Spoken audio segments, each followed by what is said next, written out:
लेकिन दहाइयों से जारी गैंग वार को रोका नहीं जा सका। टीफी बट के बहनोई का कत्ल ये एक सादा कत्ल का वाकया नहीं, बल्कि 3 दहाइयों से पहले शाह आलम मार्केट के ताजरों की सियासत से शुरू होने वाली गैंग वॉर के नतीजे में 25वां कत्ल है। ये मुखालफत बिल्ला ट्रका वाला और अजहर सईद ग्रुप में शाह आलम मार्केट की चौधराहट की जंग से शुरू हुई थी। बाद में तीफी और गोगी बट भी इसका हिस्सा बन गए। जहां गुर्बत ज्यादा और तालीम की कमी होगी और ताकतवर कानून से बालातर होंगे, वहां इस तरह के जराइम को रोकना नामुमकिन होता है। सियासी सरपरस्ती की वजह से जराइम पेशा अफराद के दिल में सजा का खौफ नहीं रहता, जिसकी वजह से वो जो चाहे करता है। ये लड़ाई अब से नहीं बल्कि 90 की दहाई के आगाज पर ही शाह आलम मार्केट से शुरू हो गई थी। यहाँ बिल्ला ट्रका वाला का डेरा चलता था, वही ताजरों के फैसले करते थे। फिर इनके मुकाबले में अजहर सईद बट ने अंजुमन ताजरान का बोर्ड लगाकर अपना अलहदा डेरा बना लिया।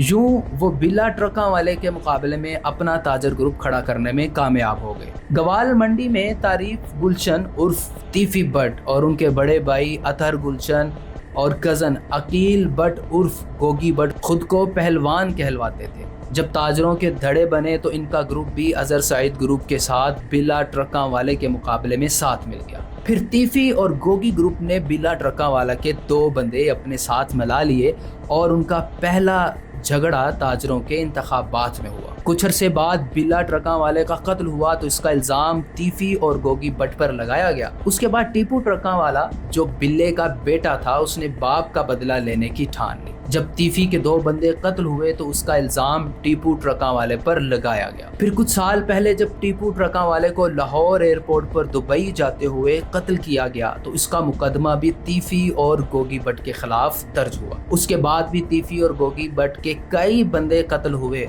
उनका इल्जाम टीपू के बेटे बलाश टीपू पर लगाया गया। लेकिन कुछ माह पहले बलाश को कत्ल किया गया तो इसका मुकदमा भी तीफी बट के खिलाफ दर्ज किया गया। वारदात के दिन ही तीफी बट दुबई फरार हो गया। उसके बाद पुलिस हिरासत में चंद दिन पहले बलाज कत्ल केस में मुलव्विस एहसन शाह मुबैना पुलिस मुकाबले में मारा गया और पुलिस ने उसके भाई पर कत्ल का इल्जाम लगा दिया। अब पीर के रोज तीफी बट के बहनोई जावेद बट को कत्ल कर दिया गया। उसका मुकदमा बलाज के छोटे भाई मीर फतह के खिलाफ दर्ज किया गया। अब तक इन दोनों गैंग्स के दोनों तरफ 25 अफराद कत्ल हो चुके हैं। तीफी बट के खिलाफ 16 कत्ल के मुकदमात हैं, 15 में वो बरी हो चुके हैं, लेकिन बलाज कत्ल केस अभी जेर समाअत है। इसी तरह ट्रका वाले ग्रुप पर भी दर्जनों मुकदमात चल रहे हैं। ट्रका वाले खानदान के तो 3 अफराद कत्ल हो चुके हैं, लेकिन ये पहला वाकया है कि तीफी बट की फैमिली से कोई मारा गया। जावेद बट तीफी बट का सारा कारोबार संभालते थे और उनकी गैर मौजूदगी में घर भी वही देखते थे। मेरे ख्याल में ये सिलसिला यहाँ नहीं रुकेगा, बल्कि मजीद शिद्दत आएगी और मजीद कत्लो गारत अभी बाकी है।